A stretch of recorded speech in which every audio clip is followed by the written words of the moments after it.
नाजरीन अस्सलाम वालेकुम। IND टुडे न्यूज में आपका खैर मकदम करते हैं।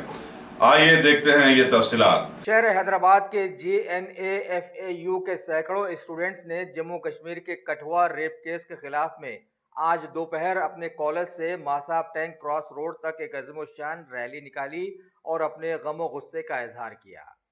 सच है कि आज के मुआशरे में बुरे लोगों को अंजाम तक पहुंचाना इंतहाई मुश्किल बन गया है।